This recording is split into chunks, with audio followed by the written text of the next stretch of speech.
This is a lesson for part 4 of the problem-solving connections, and it asks us, first of all, you have a credit of $20, and you plan to buy 8 seed packets, it says, and your balance is, and in place of a positive 6, they actually have a negative 6. So they're asking, what is that negative number? What does that represent? Well, if your balance has the negative 6, that means that we owe $6. So you're basically your credit is not enough to pay for the 8 seed packets.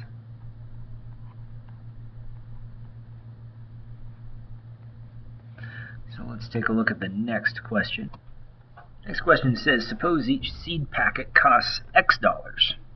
Write and solve an equation to find the cost of a packet of seeds. Well, we are going to buy 8 seed packets. So let's start with that. 8 seed packets times the cost of a packet of seeds, so 8x. And since we are paying for this, we're going to take it away from what we're starting with. So we had this $20 credit. We're taking it away from the 8 seed packets times by the cost of all the seed packets. It's taking that away from $20 of which we had of credit, and we have negative 6 left over.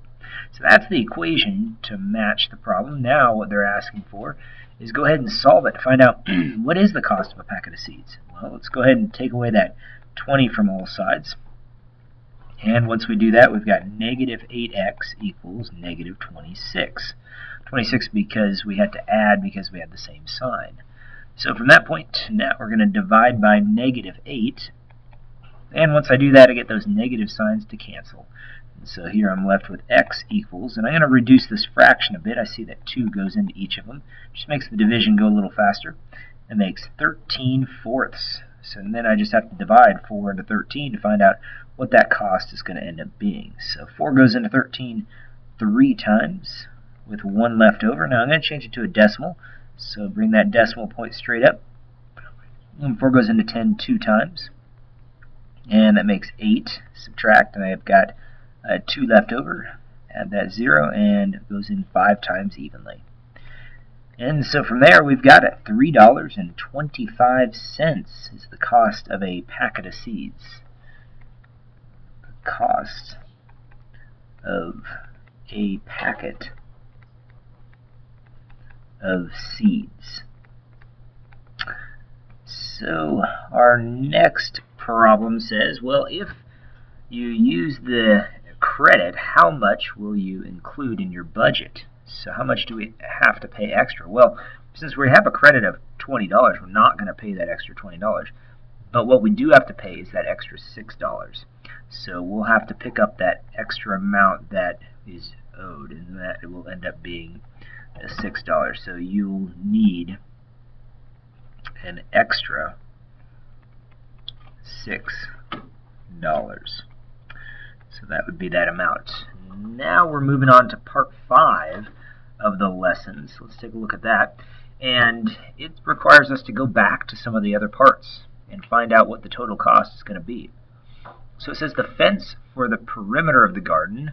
Well, what's the cost? Well, we have to go to part 1. And when you go to part 1, so I'll say from part 1. So you go back to part 1, and you see way in the bottom of that page, $31.46. That's what we said the cost of the fence would end up being. And then in part 2, they talked about the raised beds. And so we have to go from part 2. So you go all the way back to part 2, and you'll find out that that cost was $36 even. That was the cost for all the wood for the raised beds.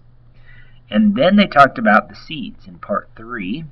So from part 3, go back there, and you'll find out that we spent $25 on, not the seeds, but the soil in part 3. The seeds were this last one, and that's where we ended up having to only pay the $6 because that's what was left over after the credit. So that was from part 4.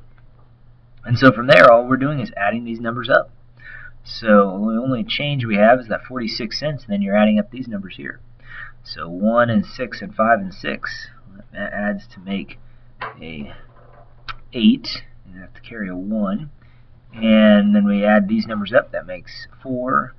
And we have 5, that makes 9. So $98.46. So $98.46, that's the cost, total cost that we're going to end up needing. Well, then we go and it says, part B says, a group offers to pay 20% of your total bill. Well, here's the total bill right here. This was the total. And so what we want to do is we want to find how much are we going to end up having to pay if we're not. So we're not paying the 20%.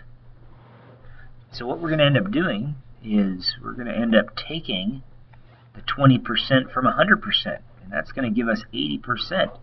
So 80%, this is the amount we pay.